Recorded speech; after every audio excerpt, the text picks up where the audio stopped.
What does "to use it to make an impression" mean to you? It is often used to describe a situation where someone is perhaps punished too much so that he doesn't commit the fault again, on the one hand, and to give an example to other people before they commit it, on the other hand. That's basically how the NBA seems to punish its players for doping. Or at least that's what it seems to do in the case of Deandre Ayton, a basketball player who was heavily penalized for some anti-sporting attitudes. Do you want to know something about his history? Then stay until the end of the video.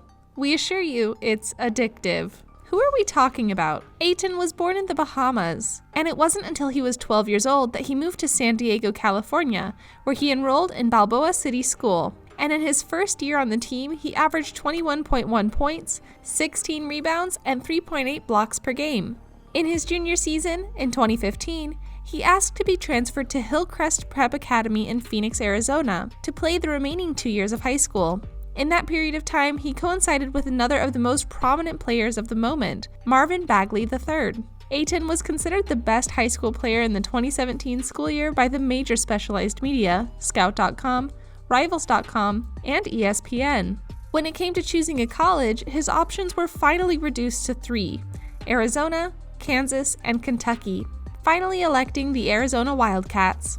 He played 1 season, averaging 20.1 points, 11.6 rebounds, and 1.9 blocks per game. Finally, he was elected Pac-12 Conference Player of the Year, winner of the Karl Malone Award, and included in the first All-American consensus team.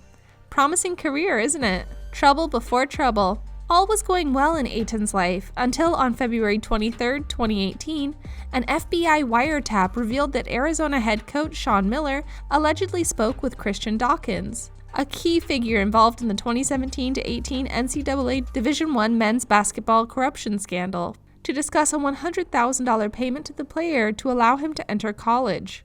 From that moment on, Deandre Ayton was at the center of the FBI's ongoing investigation into bribery at the NCAA, the premier college sports competition in the United States. The intercepted conversation allegedly occurred in 2016, when Ayton was still attending the Hillcrest Preparatory Academy. On the 3rd of March 2018, after his last regular home game against California, where he would score 26 points and a personal record of 20 rebounds, in a 66-54 victory, head coach Sean Miller confirmed Ayton would enter the 2018 NBA draft at the end of that season.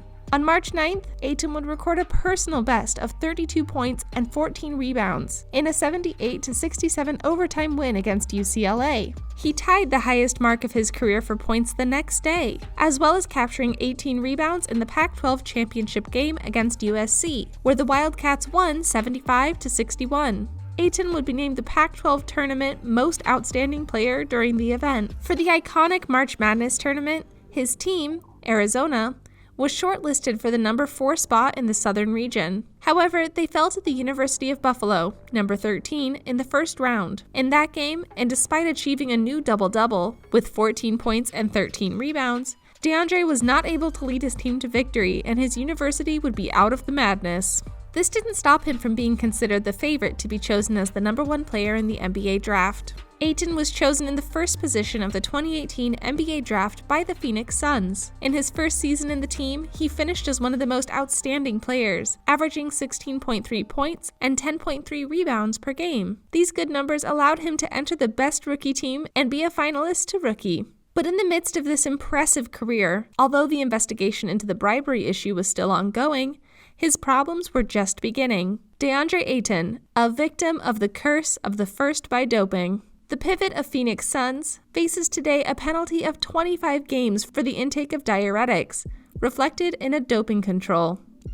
So he did not test positive for marijuana, make it clear. He tested positive for a diuretic, but a diuretic is often used as a masking agent to sort of flush out the system if you have something in your system that you believe you might test positive for. Although the Players Association will be working to reduce the penalty, which they feel is excessive, the sanction still stands.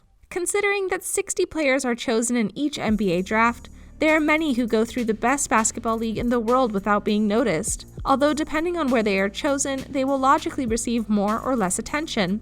That's why we talk about the curse of the first. Players chosen in the first position, who for some reason fell out of favor or at least encountered major problems or poor performances that thwarted their promising careers. And in this case, it was Ayton's turn. The problem with the substance found in the 21-year-old pivot sample is not the diuretic itself, but that it is often used to avoid detection of other drugs. But does that single assumption make the punishment fair and not excessive?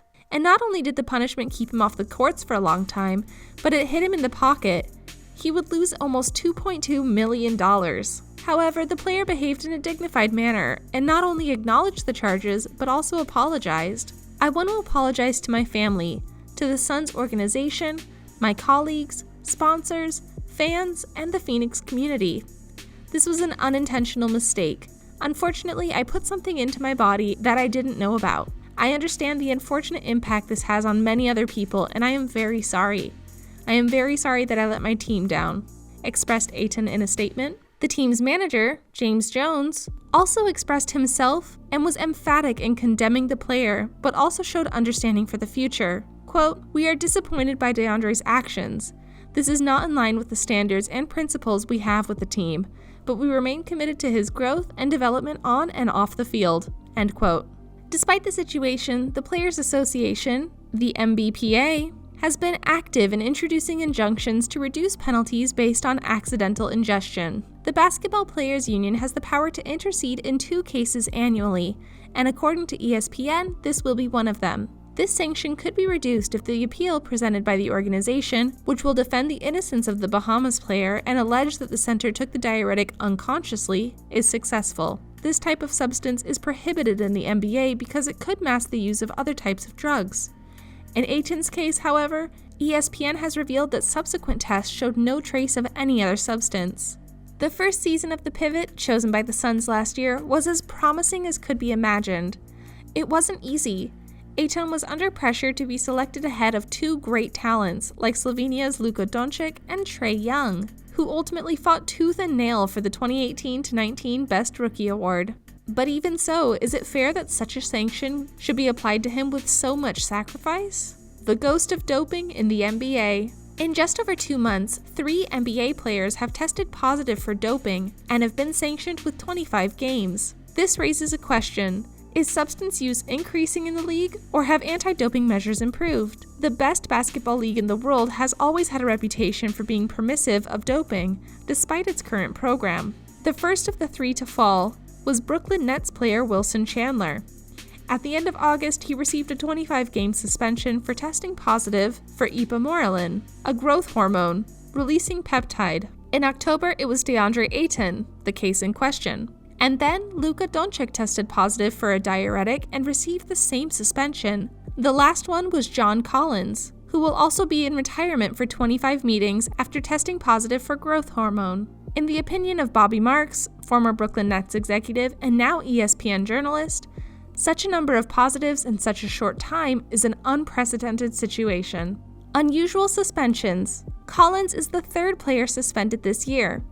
In his case, a synthetic hormone was detected that increases appetite and generates growth hormones. According to the player, this occurred because he took a supplement that unknowingly contained this component, thus taking the blame off the team. Previously, Wilson Chandler of the Brooklyn Nets was suspended. He tested positive for the drug ipamorelin, which decreases fat storage and increases muscle development in the body. Thus, in a few weeks, 3 players were suspended for performance-enhancing substances, while only 13 players received this punishment in the entire history of the league. Unlike baseball, in which the image was damaged by a massive use of steroids by its top stars, the NBA has never had this kind of problem. This is particularly notable as several laboratories that were investigated in the baseball doping scandal mentioned that they were also treating basketball players. In 2011, Derrick Rose, who was the league's most valuable player that season, said that consumption in the league was huge and that players should not have an advantage over others. He later denied the comments and said he didn't understand the question. Outside the World Anti-Doping Code.